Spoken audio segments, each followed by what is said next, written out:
delighted to have an enthusiastic audience here for this afternoon, and fortunately, we're going to have a great beginning in the form of Mr. Richard Capati. Richard is a living memory of Lawrence. He can tell you everything about the history, the environment, the workers, the community that has been here for a generation. And as you can hear, he is also a poet. He will now read to us Millwork.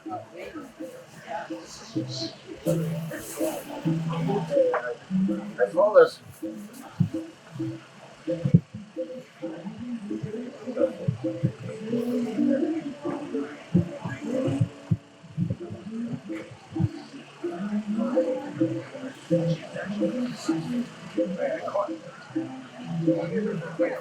millwork. A mock poem testimony, millwork. I was a Lawrence High School student in the 40s. The mills were humming. The wood mill, the Air, the Arlington, the Pacific. Most every kid had a parent or a relative working in a mill. My grandfather had been a weaver here since he left Vermont at age 19, when his father died and the barn burned down. The worst the future could hold for us was to end up in a mill after graduation. We joked about becoming a mill rat. No way. My poor dad was a mill rat in the dye house. And what did I do after I graduated? I took a job. Where? In a dye house. Like Dad, I became a jig operator. It wasn't bad work, except for the fumes, the hydrochloric acid, the ammonia, and the formaldehyde fumes. Ooh, sometimes it was really overwhelming. I met some interesting people, like the guy who never wore a shirt and had bluebirds tattooed on his chest, one on each breast, flying towards each other. It was so hot. Pardon me. I only lasted for 2 months, though. It wasn't for me, a kid. I didn't have to support a family. I looked for a job with a magazine distributor. I was out of the mill. It was clean work, putting up orders with drugstores, but the pay, 65 cents an hour, stunk. So what did I do? I went back to the mill, the American Woolen Company. $1 an hour, I couldn't believe it. With benefits to boot, a union shop, the CIO. So there I was, a back boy, working the second shift, 2 to 10, in the mule spinning room. The temperature was hot and humid, 90 degrees, plus humidifiers, keeping it moist so the ends would not fall. The sweat poured over our brows, and we all wore headbands to keep it out of our eyes. It was so hot that we wore pants cut off at the knee, that's all, no shirt, bare back, and old shoes with no socks. It was a nice place to be in a winter storm. Tropical. Cockroaches abounded. I stuck it out for about a year. The mills were shutting down, moving south, where cheaper labor could be found, or so we heard. So I got laid off, permanently. Lawrence fell into hard times. The textile industry, as Lawrence knew it, collapsed. But the experience taught me about organized labor, unions. I had got a decent wage. Because the job was dirty, we were allowed a shower on company time at shift end. Because of a union, when we cleaned rollers, the machinery was disengaged. Back boys had been killed in prior years, crushed to death when switches were accidentally pulled. Funny as I think of it, I never heard of the strike of 1912. Not from my working stiff relative, not in school. So I'm glad this is not the case today in Lawrence, and that we now celebrate the gutsy, spontaneous reaction of exploited immigrants who made a better future for mill workers, all workers, and I might say, for me personally, a kid back in 1950. Thank you.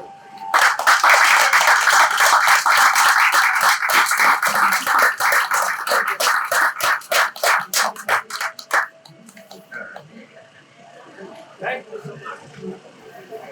Thank you, Richard. Thank you so much.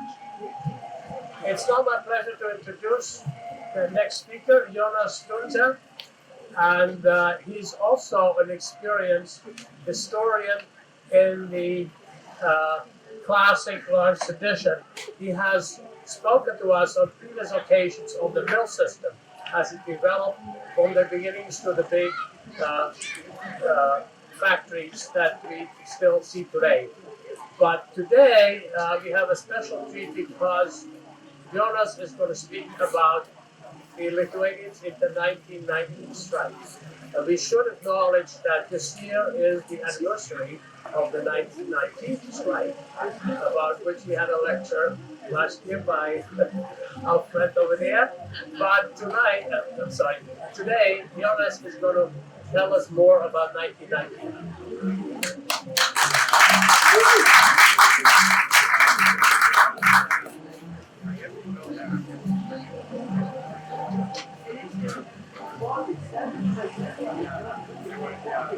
Good afternoon, everyone. Can you hear me? Yes. Okay, great. From this side, I can't tell if you can hear or not. I want to welcome you to the Lawrence Complaint, a very historical site. This is where, during 1912, the great labor rallies were held, and these speeches bringing the various ethnic groups together and formed the victorious textile strike of 1912. What I want to speak about today is the sister strike of 1919. 1919 is just important. I like 1919 because there isn't a lot of fake urban legend about 1919. It's much more clean and precise. It had the same issues of working hours, working conditions, and so it was in a long-term progression. It is how our grandparents and great-grandparents progressed in bringing the labor movement and working conditions to what we have today. The group that I want to speak about is the Lithuanian community in Lawrence, which had been in Lawrence now in 1919 for over 20 years. They had already somewhat established themselves in the city, but I wanted to explain why they came to Lawrence. They were persecuted in their own country for speaking their own language, for being Roman Catholic. The Tsarist regime tried to burn down and destroy the Catholic churches. The Lithuanian language was outlawed and not allowed to be taught.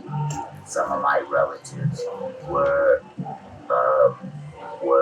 illegally teaching Lithuanian in the cellar, and the Komisariat, which would be the overseer in the area for the villages, came up to my grandaunt and said, "Bona, I know you're teaching, and when I have the proof, not only you but your whole family will end up in Siberia, and you'll get 20 years." And that's when my family on my mother's side left Lithuania, because they realized if they got caught or someone snitched on them, they would be grabbed and disappear. And that brought these people, somewhat unwillingly. Also, young men came to Lawrence as a result of the very random draft of the Tsarist regime. You could either get 2 years or somehow get stuck with 20, and so a lot of the young men that left Lithuania Lithuania left when they were 17, 1 or 2 months before they were 18. So the community was very young, and they organized churches, various organizations. By 1919, they were somewhat established. They already owned 35 acres of vacation land by 3 different organizations, so they had some place to go and celebrate together during the summer. They had built 2 churches, a Lithuanian Citizens Club, which is a bit of a misnomer. A Lithuanian citizen or ethnic citizens club was to become American citizens. You had to be an American citizen to join, so they assisted you in becoming an American. And then you were allowed to become part of the fraternal organization. In 1912, the Lithuanian community was really kind of like mishmash. It hadn't polarized. Everyone hadn't found their place yet. But by 1919, the socialists clearly had separated and became part of the socialist and communist movement after the Bolsheviks won the Second Revolution in Russia.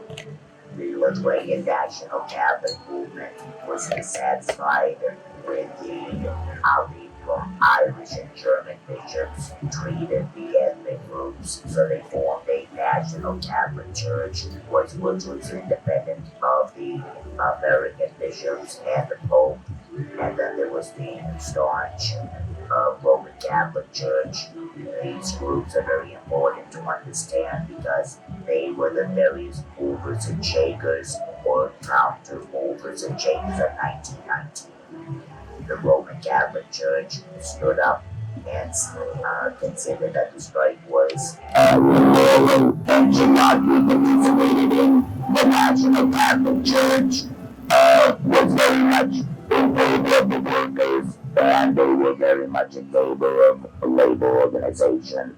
And then the socialists and communists were the far end, and they were really the activists within the strike. The Lithuanians knew the dirty men of the Tsarist regime were the Cossacks. They would come into villages and terrorize the people. And when they came to America, they saw that the police and the Irish policemen were very much like the Cossacks. So they coined the term Kazorkai, and that term was used during the 1919 strike as a derogatory term to use against the police. To this day, in Lithuania, amongst Lithuanians, which is now, say, 3rd or 4th generation, when they talk about the Irish, they'll say, well, he's a Kazorki, and that means you can't expect anything more from him. That's what he is. So I thought it's funny that the terminology 100 years later is still around. Not all the Lithuanians were in favor. There were some of them that worked within the labor movement, but they were actually spies and informing the business community what was being done while reading the Lithuanian newspapers that described the 1912 strike. There was a announcement explaining who was doing the work in the mills, the scabs. And the scabs were being brought in from other cities, and those who wanted to work inside the mill, who wanted to work, continued to work, were allowed to travel to other cities and work in other cities. That's why so many of the Lithuanians that lived in Lawrence ended up in Lowell, Brockton, and Cambridge, because they ended up in other communities. The great event amongst the Lithuanians was when the Alderman Peter Carr placed a machine gun on the back of a truck and paraded up and down the streets within the communities. I had the great opportunity to interview 3 gentlemen, Mr. Julita, Mrs. Lubachus, and Mr. Gabedkis, and all 3 of them talked about the machine gun. And the machine gun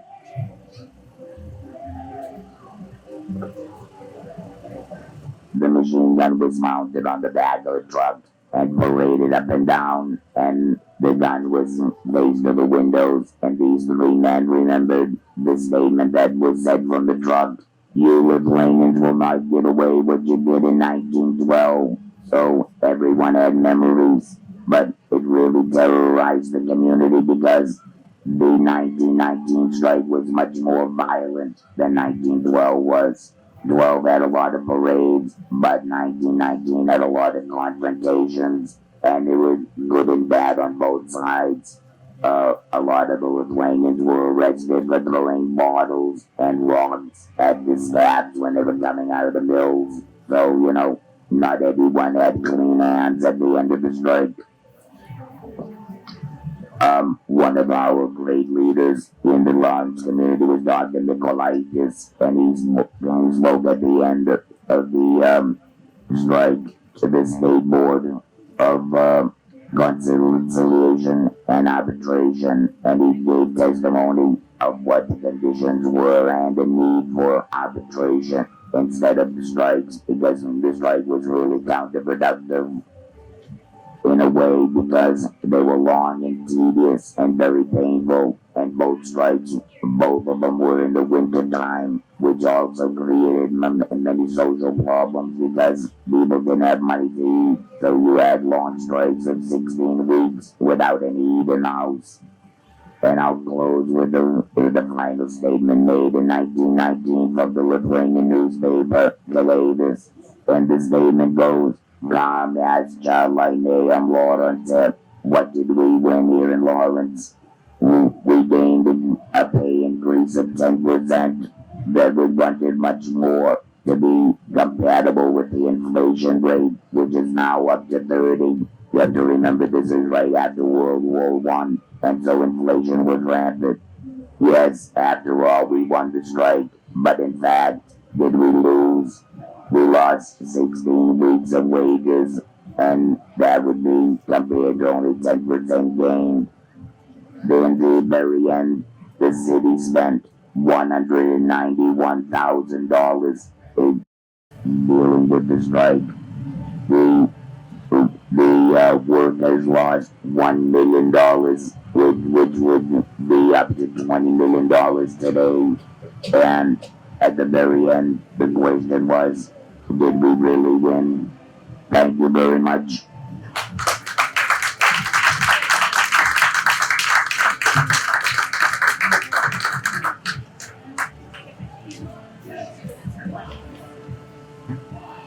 Okay, it's time for questions. One question. One question. Does anyone have a question for Jonas? Yeah, Steve. What kind of machine gun was that?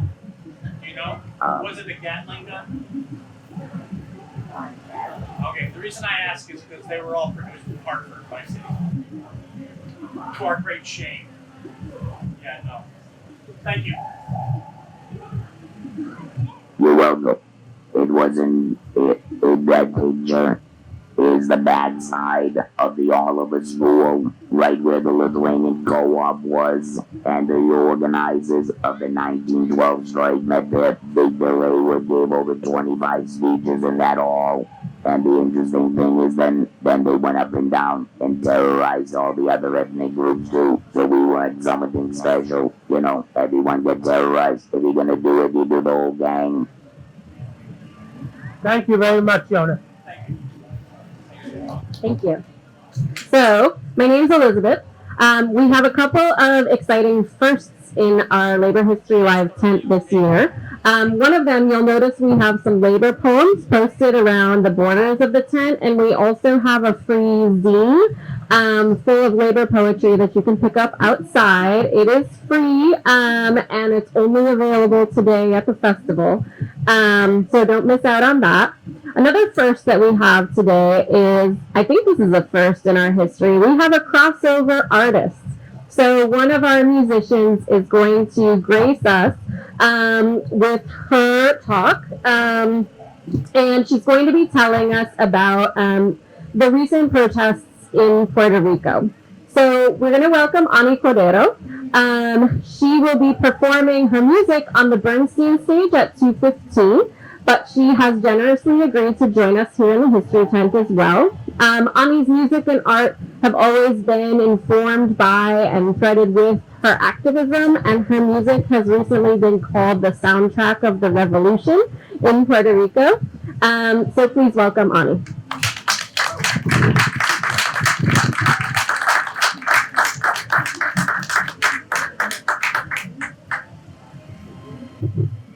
Thank you so much for the introduction. My name is Ana Cordero.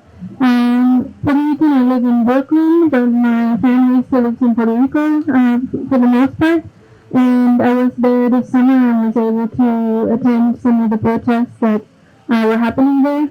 And so I'm going to talk to you guys a little bit about what's been happening in Puerto Rico.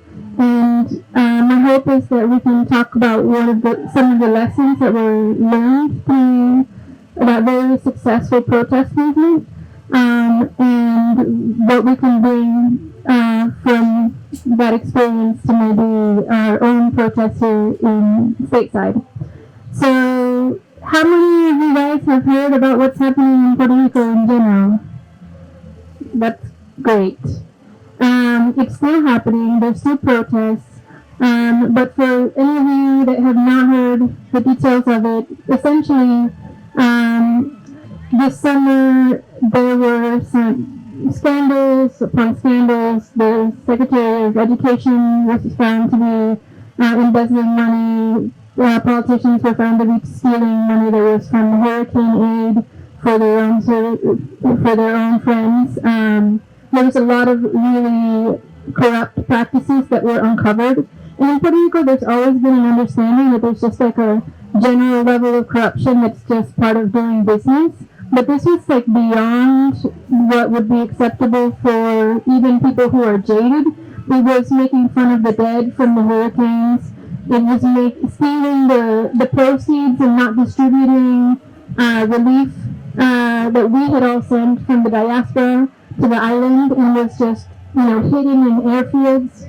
And like, it's people, when it was first leaked to the press, the chats between Governor Rosselló and his people were like, oh, he said bad words. No, it's not about bad words. It's about really murder, because if you're withholding support for hurricane victims in a time of such a catastrophic event, then you have blood on your hands. And so this is the first time that I've seen Puerto Rico really surpass any political party, because it's not about, people ask me, like, it's about, like, well, which party is it? It's not. It's a joint, like, we've reached a point where it's beyond political party, and it's about basic human dignity and respect for life.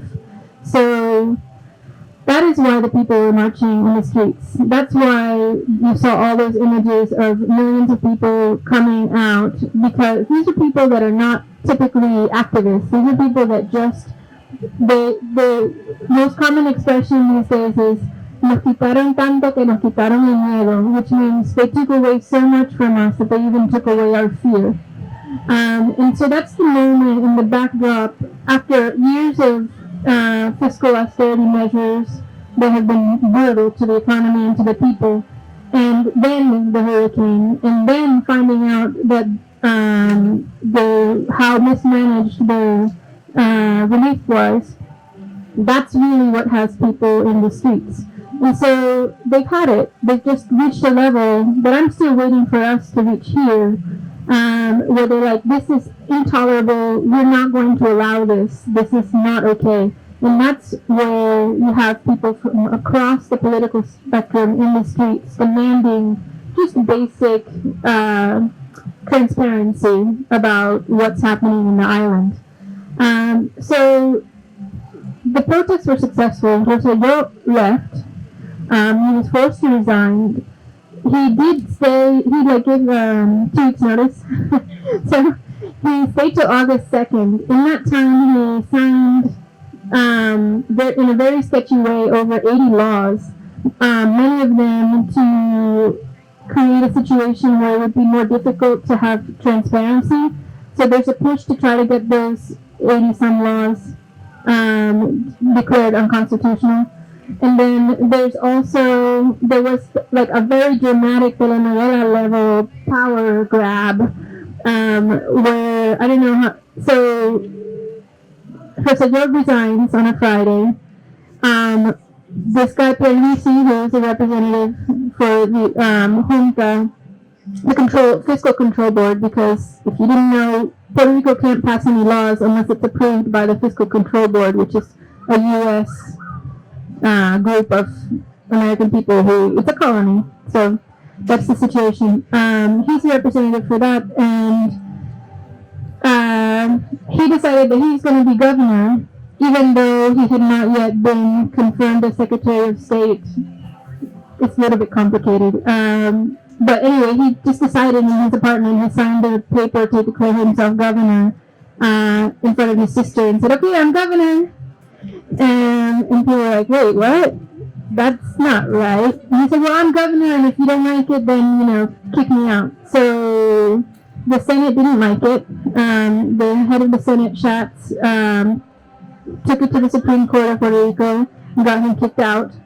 And then that was very dramatic because on a Wednesday, the Supreme Court said, okay, you have to be out of the presidential palace by 4 p.m.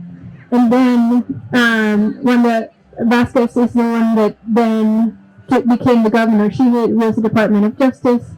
It was all very complicated, I know. I'm going to skip now to, she's the current governor now. And there's still plenty of work to be done. But there's not the protests in the street in front of the Fortaleza like they were in July. Now the protests have moved to the towns, to the town centers, to the squares, and there's like each week in a different town there'll be a public assembly where people are like, okay, well, this is going to be a new Puerto Rico, so what do we want?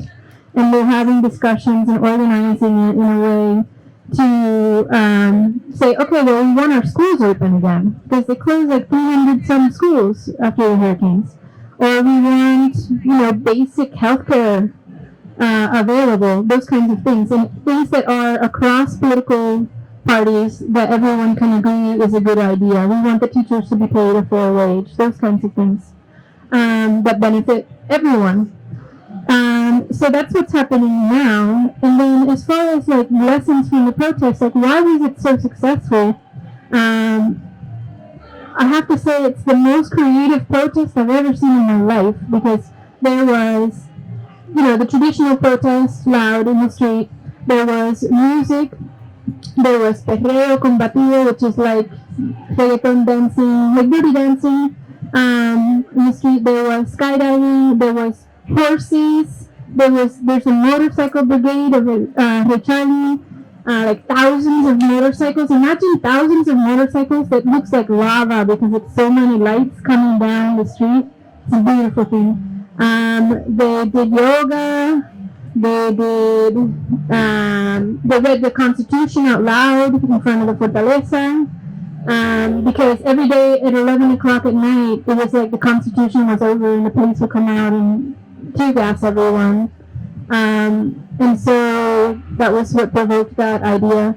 And then in general, like, if you don't like this kind of protest, okay, well, how about this? How about we do a drag show for you then? You don't like this kind of protest? Okay, how about, we'll go underwater. Or they brought all the boats to the Fortaleza from the water side. There was literally like every single kind of protest that you could imagine was done. And the protests themselves, like, yes, later at night it would get kind of intense, but in general, the other thing is that there was a massive amount of joy and camaraderie, and that for me is something that we really need to incorporate into protests here, because years of being an activist, you get tired, and it's like, it'll wear you down, but, just like music is energizing, having bomba and plena and chants led and people dancing. Oh yeah, there were also dances. Like, we closed down Grand Central with a big dance party. It was really fun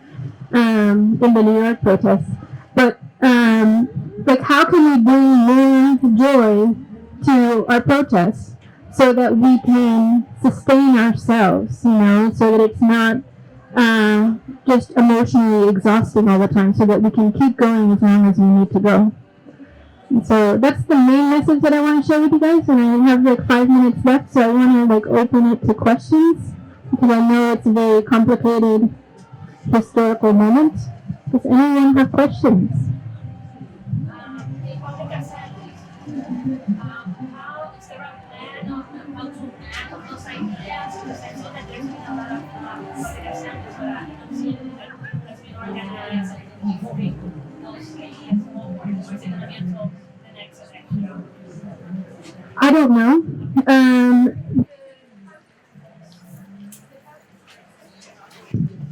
The public assemblies are like happening. I came back August 4th from Puerto Rico, so I haven't been to one of the public assemblies myself.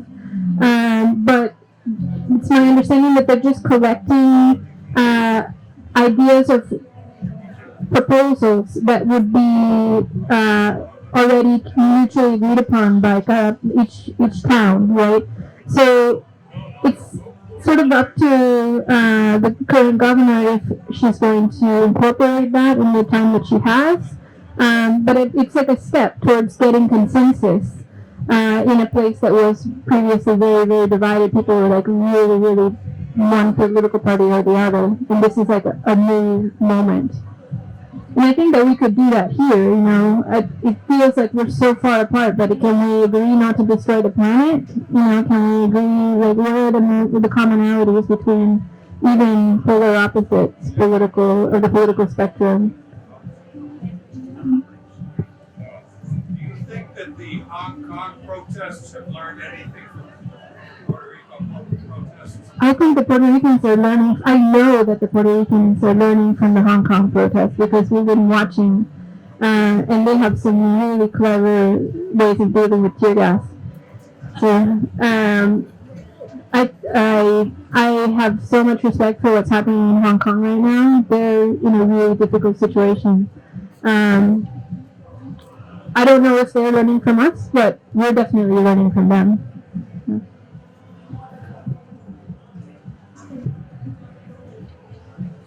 Last year, I think it was a Newsweek, a time that groups of collectives in the streets had taken electricity and rewired it to homes so they could have electricity because the government of Puerto Rico wasn't doing so.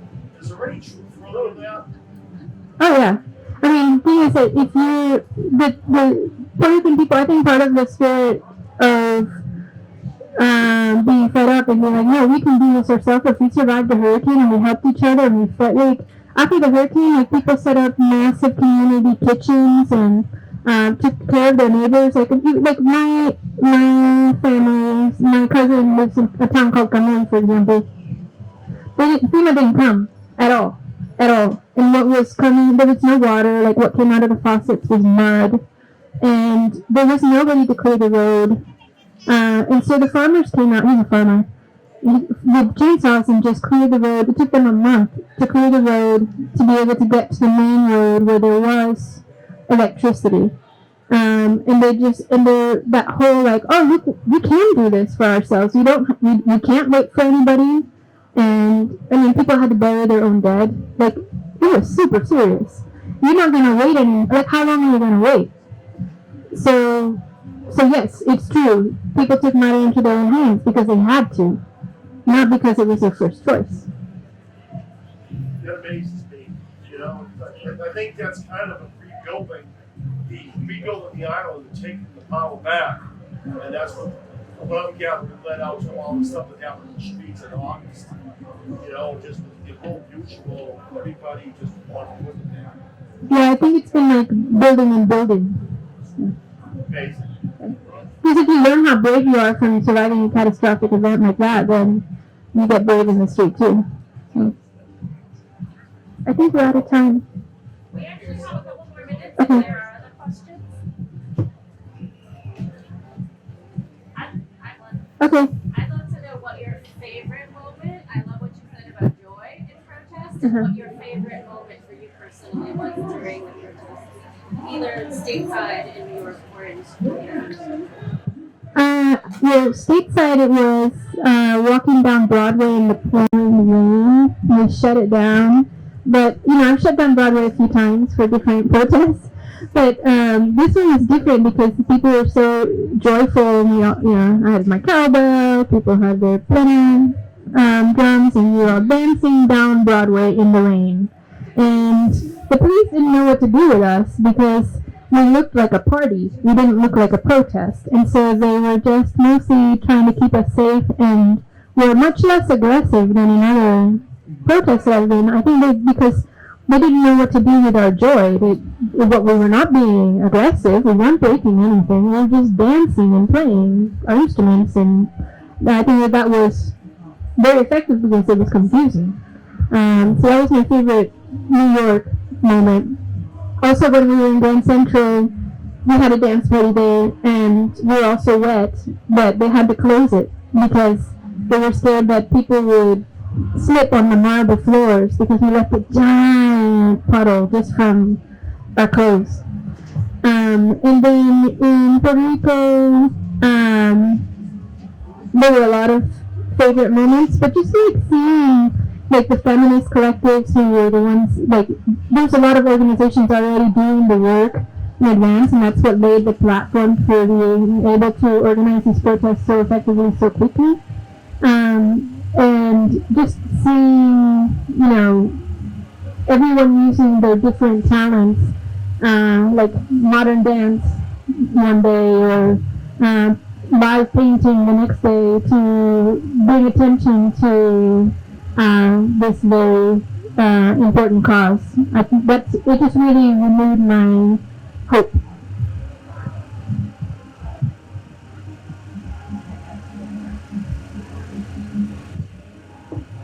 Any other questions? Okay. Well, thank you so much. I hope you'll come here and play. We're going to play at 2:15. Thank you.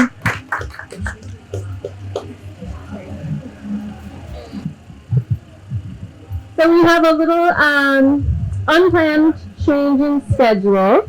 We were going to welcome Natalicia Tracy from the Brazilian Workers Center and Sonia Terbellino from Cosecha in Lawrence to talk about the Work and Family Mobility Act.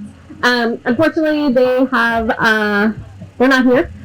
So we're going to have a short break, unless there's any expert in the crowd who wants to give us the rundown on the Work and Family Mobility Act. I would just encourage everyone, it is a really important moment in Massachusetts history. It's an act to allow everyone in the state, regardless of immigration status, to apply for a driver's license, and it is supported by public safety. It is definitely a safety issue. We want everybody on the road to be able to pass a safety test before they're on the road. And we want people to be able to drive to work and school and whatever else they need to do. So with that said, you all can take a minute to Google the Work and Family Mobility Act on your phones. And we will be back at 1:05. Yeah. Oh, sure. We can do that. Would you like to talk about that? So we mentioned earlier Work and Family Mobility Act. Thank you. Yes. I don't know the time, but at the State House, that's a great reminder. They scheduled 10 o'clock at the State House. They would like as many public supporters as possible to be there to support and put pressure on the legislature to do the right thing. It's the first public hearing. Nobody was expecting it to happen quite so quickly. Everyone thought, from what I had heard, that it would be happening later. Trevor, I don't know if there's anything that the Merrimack Valley Project is planning on doing. Sorry to call you out and put you in front of the crowd. Real quick, is there anything that the MVP has planned? Yes. Hi everyone, my name is Trevor LaFosse. I'm a community organizer with the Merrimack Valley Project. We are coordinating rides, so if folks are interested in attending. As Elizabeth said, the hearing starts at 10 a.m. There will be a 9:30 a.m. press conference outside the State House. So we are organizing folks there. Currently in and around Lawrence, we have some folks from our suburban communities. There's a team from North Andover through North Parish Unitarian Universalist Church. They're organizing some transportation. We also have some folks here in Lawrence who are also able to drive and are more than willing to transport folks if they need. So Currently, we have a member of the Mass Teachers Association. He's willing to drive. We also have a local pastor here, Pastor Cassandra Chavez at Lutheran Redeemer. She's also offered her space in her vehicle as well. So if folks are interested in attending, like Elizabeth said, it's a big show, public support. Currently we're hoping to get between 400 and 500 people in the hearing room, just to show the legislature that this is what our communities want and this is what they need. So if folks are interested during the break, feel free to get my information. We'd love to have you join us for this important hearing next Wednesday. Thank you for letting me be on the spot. And we have someone else who's going to give us a resource about a couple of different bills. Yeah, great. Thanks. John Kirk with Progressive Massachusetts. And I just wanted to, we have a scorecard which allows you to look up your legislators, both senator and representative, and find out their position on Safe Communities Act, as well as the mobility, Work and family mobility. work and family mobility. And if folks want to take advantage of that resource, it's scorecard.progressivemass.com. And if you're hanging around, I can show you how to use it. And then the follow-up is to call your legislator and barrack for support for these two bills, among others. With that being said, the Bread and Roses Heritage Committee is a 501c3 and does not endorse any particular candidate. Let me just say that. So, thank you everyone for pulling together and informing one another. That's a really beautiful thing. And I will just mention again, my name is Elizabeth. We do have examples of poems about workers and labor, which we've hung around the walls this year. We kicked things off with a beautiful poem by a local man who actually worked in the mills, Richard McCarthy. And on the table out here, we have a free little zine of labor poems, which we hope that you will take home and enjoy. As I said earlier, it is a one-of-a-kind. Today only is your only opportunity to get this exciting zine. And so please do enjoy. We thought it would be fun this year to have a nod to poets who have written about work and workers, and there are many.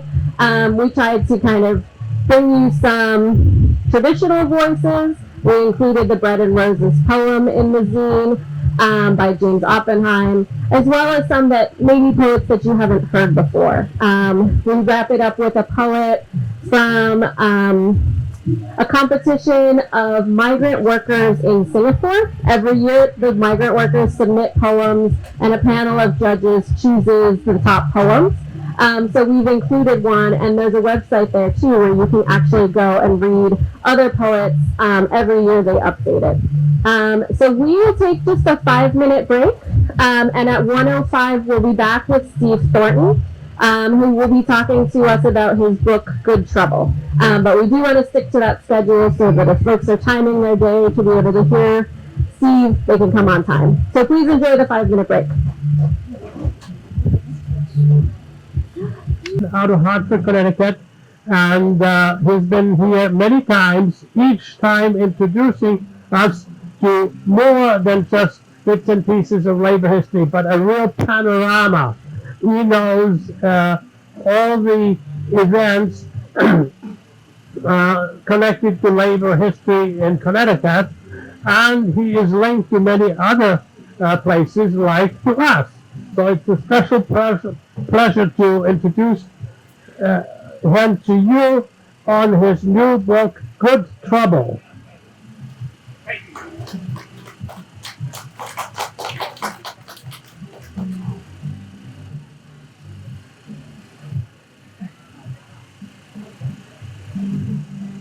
Good afternoon, sisters and brothers. How are you? I was thinking of using the soapbox and jumping up there and saying, I've been robbed! I've been robbed! I've been robbed by the capitalist system! Which is the way Wobbly sometimes started their soapboxing. I think the special aspect of these free speech fights that the IWW did should be known by every school child and every adult. If you haven't seen a Viewmaster yet, take one please, because it's got pictures of my story, and take one of these, which you can keep, which are also essentially from my story. the people on the paper are friends, comrades, people I admire, and I ask them the question, how has nonviolent direct action been a part of your life and a part of your work, and why is it important? And this is what they say.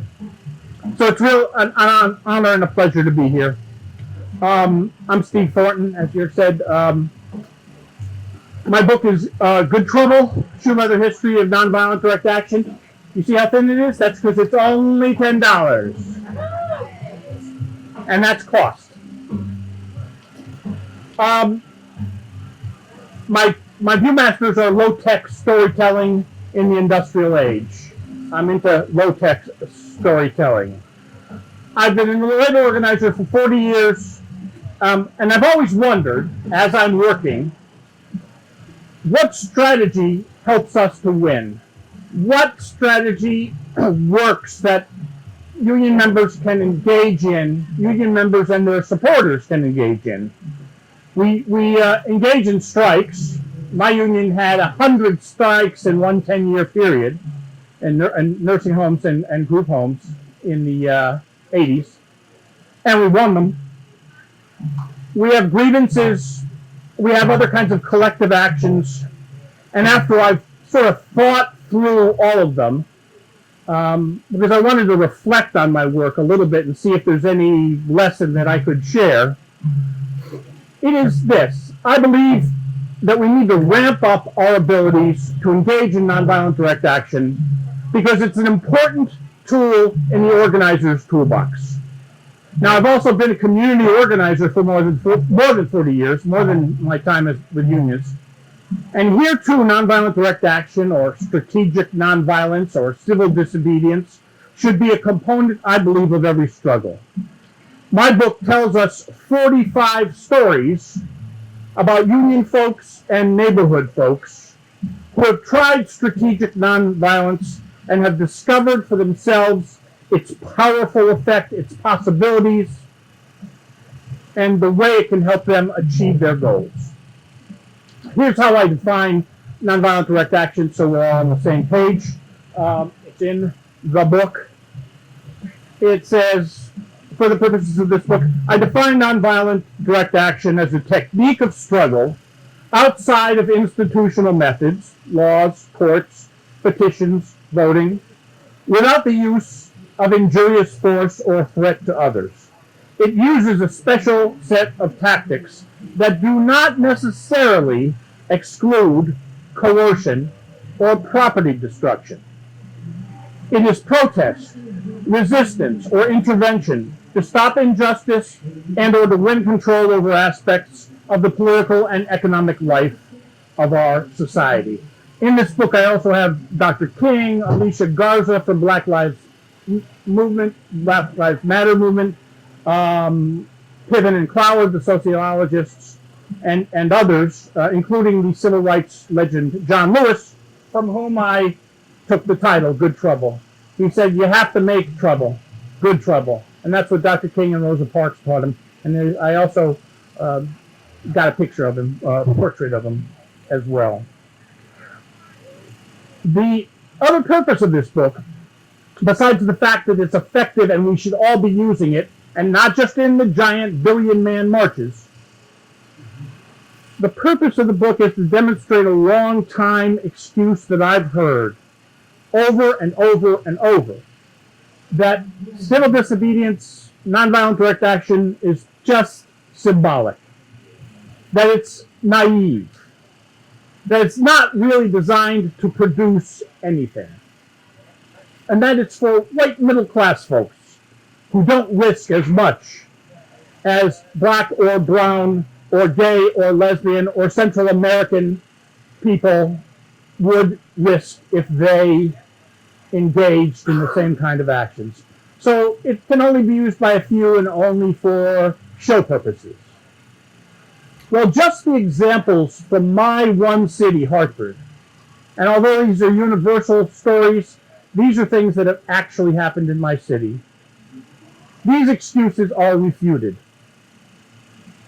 My short essays include public housing tenants who block traffic to protect their kids from a hazardous river. Welfare moms who set up a tent city to stop benefit cuts by the governor. Young black and white activists who challenge racist hiring policies of UPS by stopping their mammoth trucks. An inmate sit-down strike in a local jail triggered by inhumane jail conditions. And there's more. University students who locked the board of trustees in their conference room for 24 hours until they got more scholarships for black students. Homeless men who have taken over City Hall to force the authorities to develop a comprehensive housing policy, something that would address everybody's issues, not just theirs. The lesbian community standing up to the FBI and not cooperating with a federal grand jury witch hunt. And that's just a fraction of the stories. Now, I know these are dismal, stressful, depressing times, but really, we have choices that I think can help us fight. And I mean more than just waiting for the next presidential election. Now, I'm not going to bash voting, but I will say the 20,000 workers who walked out of these mills in 1912 and struck against the mill owners and the police and the judges and the church and the newspapers, they could have waited to vote for Eugene Debs in the next election, and they might have anyway. But if they could vote, that is, instead, we know that women couldn't vote. We know that children who worked in the factories couldn't vote. Immigrants couldn't vote. Black workers couldn't vote for all intents and purposes. Instead, they went on strike. A strike is arguably the most powerful nonviolent weapon in the toolbox that we have. Take a look at what's happened. Annie talked about Puerto Rico kicking out a governor. The Sudan overthrew a dictator. This is all just in the last 2 months. Hong Kong has sustained 14 months of massive resistance, up to 2 million people in the street at a time. Hawaii is blocking the intrusion of a sacred mountain. Miners in Kentucky are blocking the coal trains that are on the tracks just so they can get paid.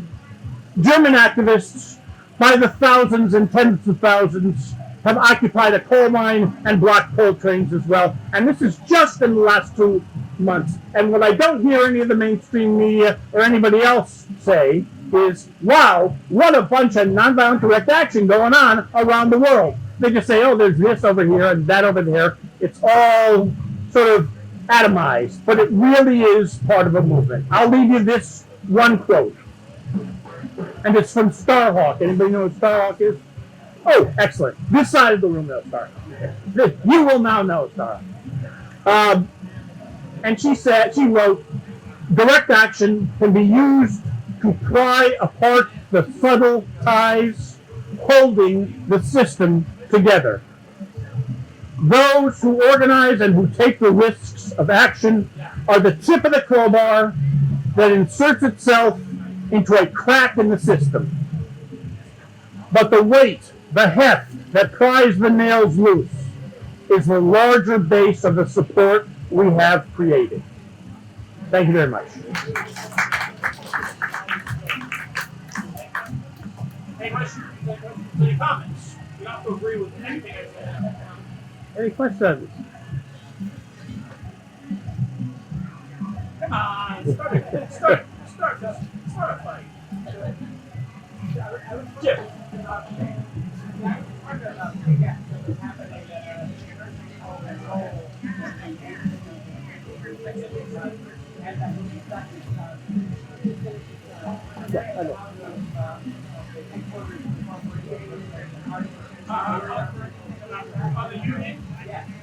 Yeah, actually, the nursing home was given, it's the same one I'm thinking of. The nursing home was given its workers a really hard time. So we decided to set up a picket line, and the boss decided to set up a dance party. And get big speakers and noise and sound and food for the workers, so he was trying to draw the workers away. But we were in a picket line that kept getting bigger and bigger and bigger, and it was raining. So they all left because it was raining, and we stayed. And it was a beautiful sort of, I'm not a magical thinking kind of guy, but it was a beautiful piece of magic. As we used to say in the Clamshell Alliance, clamshell magic. Because these workers who were out here picketing, for those workers were the ones who stayed. So yeah, we were probably there.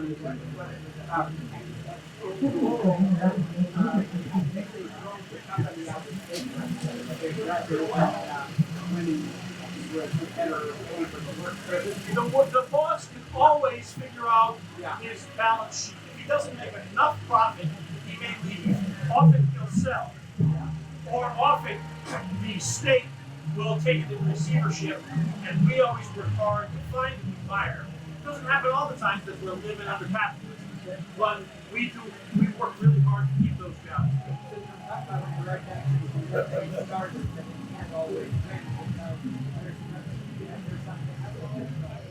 I agree. By itself, any one tactic probably won't work. But this book talks about that. It says, they did this for 10 years, and then they blocked the highway. And then they won. So there's a lot of the sort of inclusion. Are you selling it